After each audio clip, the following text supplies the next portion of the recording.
Good morning, this is Chris Byron again with Quality Cut Gems, and I'd like to take a few minutes and talk about a little bit of lapis lazuli. I want to track this through rough form all the way to finished form, and if you give me a few seconds, here we go. Ta-da! This is a great big piece of lapis. This particular material is Indian. It's Indian lapis. It's a piece of rough. From this piece, we can do many things. This particular piece is large enough that we could do carvings, we could do jewelry, we could do useful items like ashtrays or bowls or candlestick holders. It can be shaped into many different things. For my purpose, and particularly today, I'm going to talk about cabochons, because usually lapis is either inlaid or it's cut in a cabochon. This is some pretty material. It's blue, it's got coppery in it.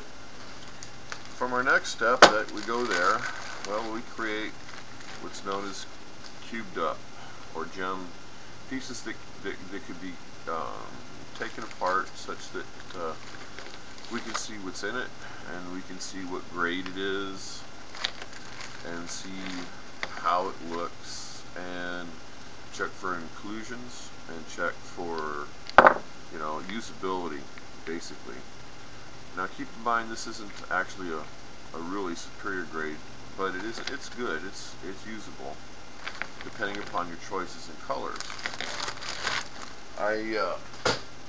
This is a suite. What I'm going to do eventually with this is a suite, and I'm going to do what's known as quarter saw and bookend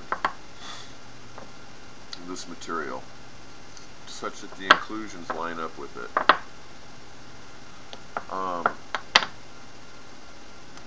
The way this goes is going to be like so.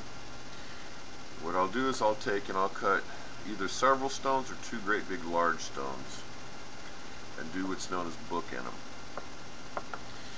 and turn them in. What my idea was for cabochon, perhaps for a belt buckle or for something of that nature,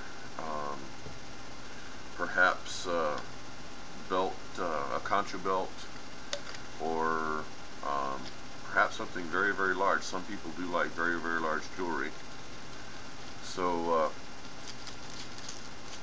perhaps just simply two arrowheads or two chevron shaped stones, and I'll cut those and cab them up, and then we'll leave a split in them. Or we could do it in tri-stone fashion. We could put another stone up in between them like so. Any of this could be done, and we'll see. Depends on my what creatively turns me on that day. Now, as far as cabochons are concerned, we'll go from that material, and then we'll bring it to this state. These are cabochons that have been run through the machines. They're all what's known as preform. Okay, this is preformed goods.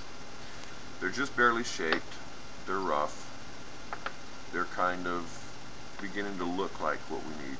Now, from this stage, we'll take them on into what would be pre-polish, and then polish, and then more to our usable stage, which will be over here, which will be this. Now, this material was not necessarily the same material that I just showed you in the rough.